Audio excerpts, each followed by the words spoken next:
relativity, the explanation for gravity is that matter bends space.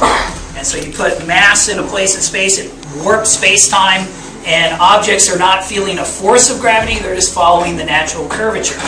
And so this is a sheet of Lycra. Where do you get this? This is my old bike shorts. No, there's literally a spandex.com. You can get a sheet like this if you buy the sale stuff, so you don't care what it looks like, right? For like $20, maybe less, depending on the sale. And so you put matter, and it warps space-time. And so if I have another object, it also warps space-time. They feel that, and they're attracted to each other. And so that's Einstein's picture of gravity. Objects warp space-time, feel that curvature, and move accordingly. And if you have more mass, okay. You're right there on that. If you have more mass, it's going to bend space-time more. And so if you have objects here, they are going to respond to that, right? And so you put something there, now it's attracted. Now, in reality, that big mass would feel the warping of space-time by the marble too, right? It would move a little bit, but we usually ignore that. You know, the Earth makes the sun move a little bit, but it's so small you can ignore it. The moon makes the Earth kind of wobble around a point 3/4 of the way from the center of the Earth. We usually don't account for that when we're looking at satellite motion. Well, instead of just letting go of one, what if I give it a sideways push? Now it orbits.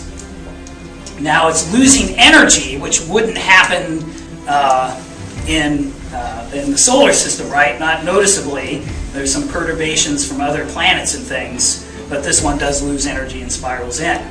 If I don't push it as hard, it will do an ellipse for a while anyway. And let's get some more here. So one of the things I thought of to do with this is when you study the solar system, all the planets are going around the sun the same way. Why is that? Did God decide that he only liked clockwise, or depends on whether he's above or below the solar system, right?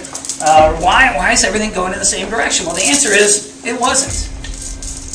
Different directions.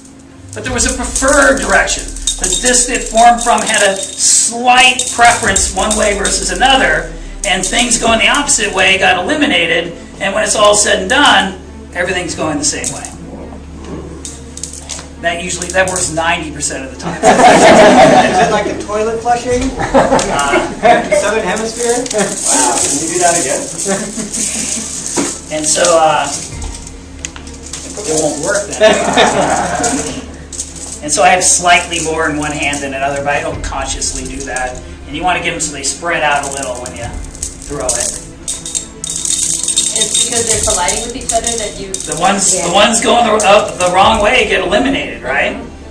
Now there also would have been, this is where this analogy breaks down. There's another dimension, right? But those things that were out of the plane also, that weren't near the preferred plane, also got eliminated. And so that's kind of cool. Now my students use a PHET simulation called My Solar System. And so they've seen all this on the computer, and when we do this during our special relativity unit, they're like, hey, it's just like the computer. That's kind of cool that a stretch sheet of Lycra models things, it's not just like it, but similar to the computer. Now, some things we discovered using this, also had some larger marbles, might as well put them out, but they bend space-time too, right? And so maybe, you can get one thing to orbit another.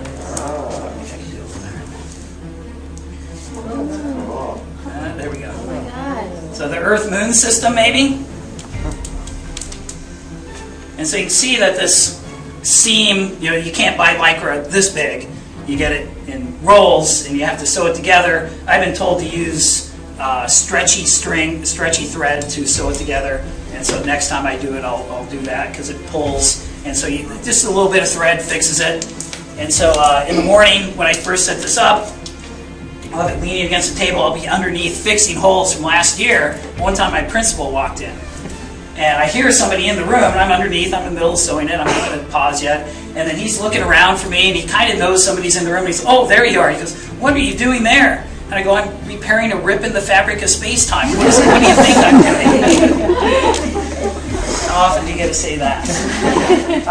Another thing this does, you've probably seen plastic ones of these, right? The Discovery Center, Children's Discovery Museum in San Jose has one, the Exploratorium has one. Sometimes they have them at shopping malls to get you to put money in it.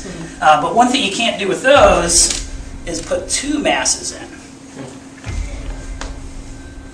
And so when we went to the moon, when we first started, we sent our spaceships on what are called free return trajectories. So they would go to the moon, and this is hard to get to happen, and they would come back in like a figure eight.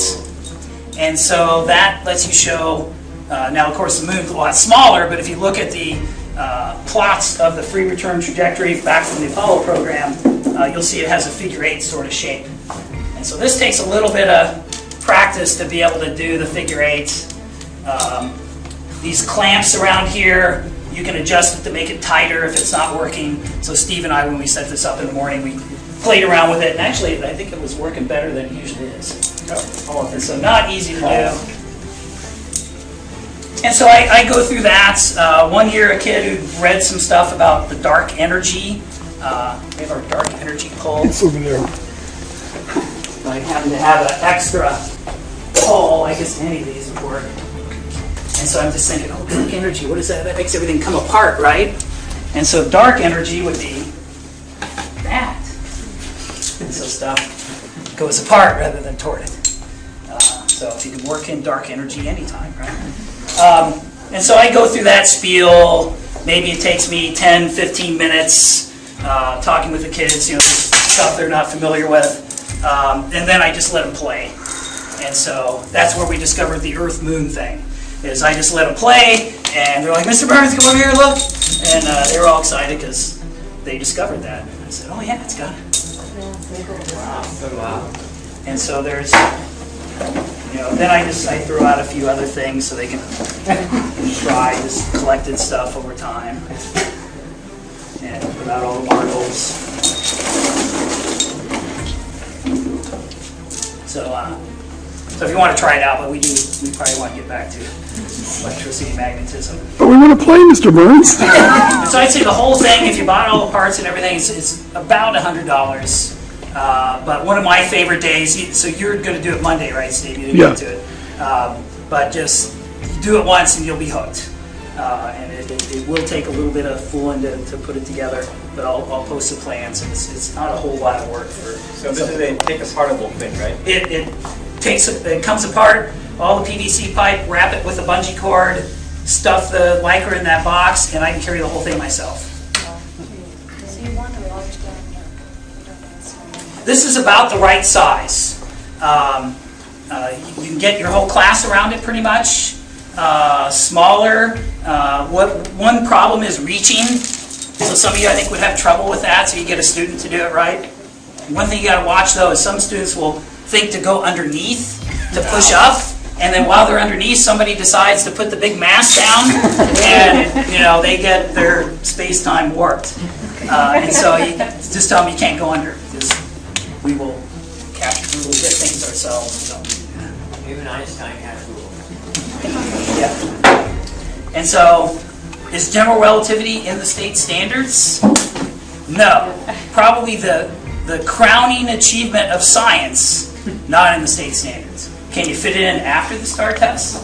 You bet. You can find some videos. I show them a thing on gravity waves, and then we do this, and that's a day, almost a day on general relativity. But since I don't understand it myself, that's plenty. So let's go back into the room.